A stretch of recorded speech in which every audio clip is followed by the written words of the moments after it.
you guys doing? Yeah, you guys having a good afternoon? See anything interesting? I hope if you haven't seen anything interesting so far, or if you have, that I will live up to your expectations.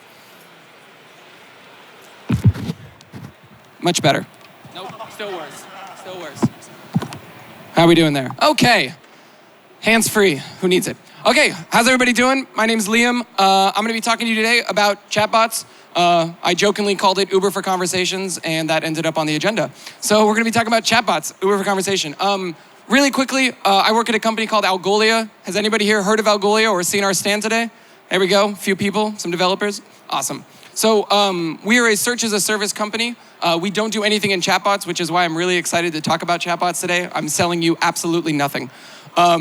We power 17 billion search queries per month. We power search on websites like medium.com, producthunt.com, Hacker News, and also bigger companies like Calvin Klein, Quicksilver, LVMH, and a few others.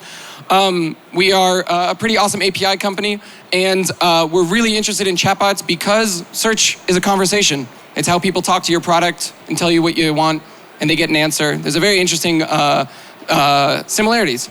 So, this is sort of what I was talking about. You know, when you look at search and when you look at chatbots, what we started to notice this year when we started playing around with Amazon Alexa, we started playing around with Slack bots and a lot of bot platforms, is there are a lot of similarities in so far as what you look at: speed, relevancy, design. You want it to feel real. You want it to feel like an actual conversation. And so over the past year, we've kind of been benchmarking what's going on in the chatbot industry, looking at what we're doing, what we can do, what we should do. And today I'm going to share with you really quickly some of the things we've learned. So, good place to start. What's a bot? So, in short, a bot is anything that is a text-based or voice-based interface where you have a conversation that is powered by a computer program. That's anything from Amazon Alexa to Siri to Slack bots to Facebook Messenger bots to Kik bots to Skype bots, whole bunch of bots. What isn't a bot? A bot is not a robot that moves around. A bot is not a physical thing that walks, what we sometimes call robots. And it's also not supercomputers. So to give you a bit of context of what I will and won't talk about. Chatbots have been around for a while. We talk about them a lot in the past year and a half. Obviously, Slack has been a big contributor. Facebook Messenger has been a big contributor. But there's been a lot of interest in humans talking to computers for years. So everything from HAL 9000, I just rewatched 2001: A Space Odyssey the other day. Pretty trippy movie, but it's a big chatbot conversation. One of the main characters of the film is a chatbot. All the way up to Smarter Child. Any Smarter Child users? Anyone going back to your AIM history? Maybe. There we go. Some Smarter Child people. And then obviously Siri, Alexa, Facebook M, and a lot of other things. As we start to look at chatbots, there's sort of two axes on which we assess a chatbot. One is the extent to which a chatbot is human or AI controlled, and also the breadth of activity they can do. How niche is it versus how general? Obviously, the golden goose or the golden egg or the golden egg-laying goose is to get something that's very general and completely AI-driven. That's not really where we are today, but that's where we're starting to get. And so I took three relative categories of what we look at. There's a lot of customer support. Twitter released its own bot for doing automated customer support through Twitter DMs. There's also a lot of other customer support platforms. I named a few just there, including AgentBot. There's also these things that I kind of call them glorified typeform. It's sort of like you're interfacing with a chat conversation, but it really kind of feels like you're just filling out a Google form or a type form. So that's everything from like X.AI. Are there any X.AI users? I'm a huge fan. I've stopped looking at my calendar and I just let a machine figure out when I'm available. It's a great virtual, artificially intelligent assistant, mostly focused on scheduling meetings. So you CC Amy is the name of my assistant. You CC Amy into an email and she schedules meetings for you.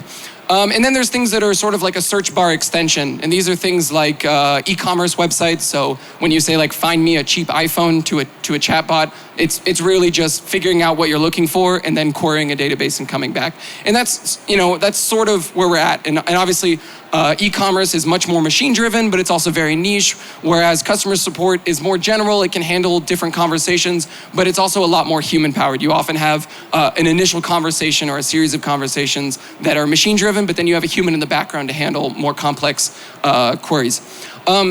there's a huge opportunity for a lot of reasons. It's very early days, but this is obviously something that humans as a species are fascinated by. Case in point, the history, the Turing test. We've gotten to a point where the Turing test has become a full-on competition in the last 20 years, where people really look to try to stump the Turing test and the ability to distinguish whether you're talking to a human or a computer. There are a lot of people, big and small. I tried to, we look at big players like Facebook and Microsoft, but also at smaller players. Recast.ai is a great company doing a platform for developing bots and pushing them to any number of platforms. But we're still at a phase where we have a lot of limitations. Two of the bigger limitations, which are limitations that we've seen search overcome, or at least start to overcome, is language. So you don't have a lot of multilingual chatbots. You can't have a conversation in English and then a conversation in French or in Japanese or any other with that same, mostly because the decision tree and the way chatbots are designed are very semantically and thus language dependent. And then there's also context. If you go on Google and you say hotels in Dublin or things to do in Dublin, and then later on you search hotels, it's actually going to know contextually that you're probably looking for hotels inside of Dublin. And chatbots really don't have this idea of a fluid conversation. They're really reacting to one-off text statements, even though it may feel, because you're guiding the conversation, like it's a fluid context. There's no concept of earlier in the discussion we talked about this, therefore he's probably referencing this, which runs into a lot of problems when you have homonyms or synonyms, things that might mean two different.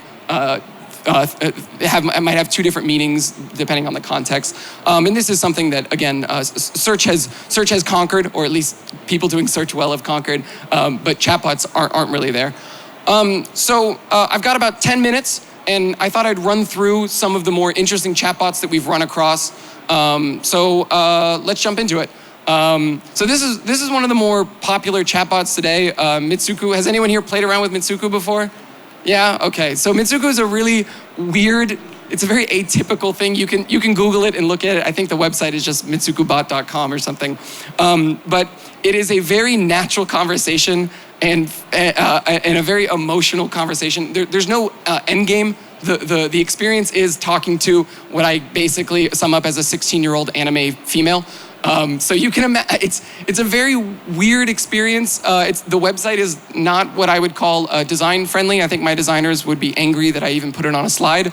But it's a very interesting experience. It's one of those things where it's very general insofar as the breadth of conversations that it can have, and it's also 100% AI.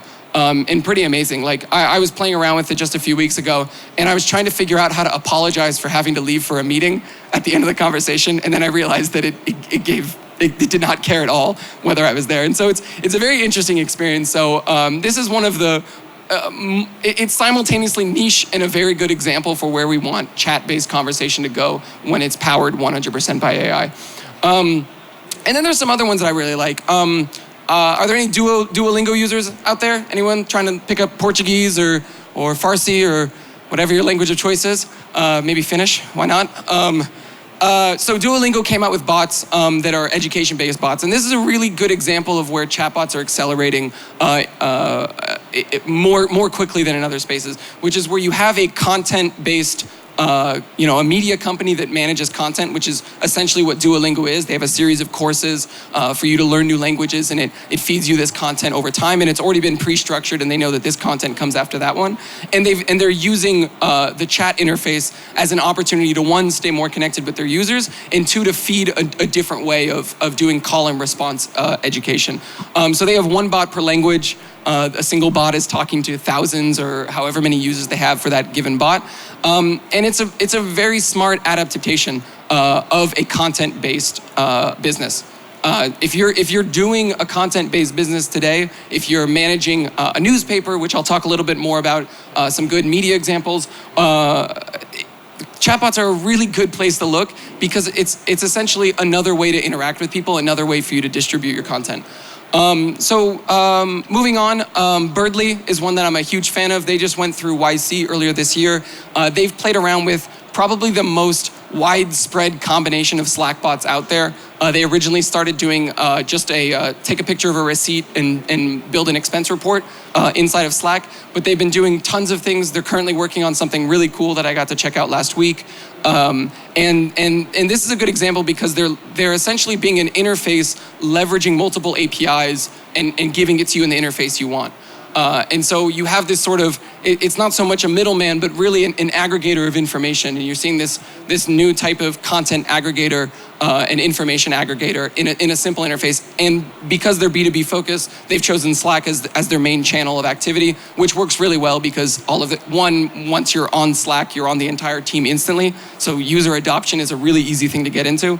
And number two, it's just it's the place where people are already doing business. So it's really easy if you're doing an accounting Slack bot to already be connected with the accounting team. It's really easy if you're doing an HR bot to be connected with the HR team immediately at the place where they're going to be doing that HR work. There's sort of two media examples. Any CNN fans out there? Or maybe I could have chosen CNBC, but I didn't. So CNN has a chatbot on Messenger. Maybe you guys have subscribed to the TechCrunch bot as well. There's been a variety of what I call sort of enhanced RSS. It's not very smart. It's, would you like to see the top articles? Would you like to see a article? Would you like to search for an article by keyword? It's really in that category of sort of a sort of search extension. I like it insofar as if you want to receive news in Facebook Messenger, it's a way to do it, but it's not the most, it's really just using the distribution channel and saying, we want to put our content here, and you're going to click away from Facebook Messenger to go to their content. And so it doesn't really evolve as much as it just makes use of this channel. On the other end of the spectrum is Quartz, which has had a very successful chatbot, made a lot of buzz when it came out, namely because it really is a conversation interface. It's not, would you like to see this article? It's, you can actually ask questions and you can interface with it, and it's a much more fluid conversation. And so this is an example where someone said, okay, we have the content, but if all we do is distribute it, it's really not that, it doesn't justify the investment. And so they really went a step further and tried to look at what can we do with NLP and what can we do with an actual conversation interface for people to request parts of a story or people to rest multiple things from different stories brought together in one interface. What else we got? Oh yeah, and Chill. So and Chill is good. It's Netflix recommendations. So I mean, this obviously isn't the future of video recommendation. I'm a big movie guy, and I think for the last 6 years I've been going from movie recommendation app to movie recommendation app, just trying to find a way to say, I'm bored and want to watch a romantic comedy. That's right, I watch romantic comedies. What can I watch? And this is a really good engine. I've been playing around with it recently. And one of the things I really like is it's really hard to tell whether it's machine or human. And some of the better chatbots are the ones that leave you guessing, is this a human talking with me? Or is this a robot? Is this AI or is this human powered? And so I really like some of this is a better executed conversation. Which makes you feel like you're actually just getting your friend who's seen everything giving you recommendations. So this is another one. It's actually a very, very new company. They just happen to be based in Paris, which is where I'm based. And it's called It's Alive. They allow anyone to build a Facebook chatbot for their community. And so it's more of a platform play, but really focused on Facebook today. And they also managed to build something that adapts to multiple content styles. And quite frankly, it's probably where we're going in the next 18 months, is looking at people who are going to help you adapt your content to the right platform. So that's about it. That's all I wanted to share. I hope you guys took some stuff away. The future is going to be very interesting for chatbots. It's definitely not a medium that's going to come and go away. Skype is now doing a chatbot bot platform. Kik is doing it. Line is doing it.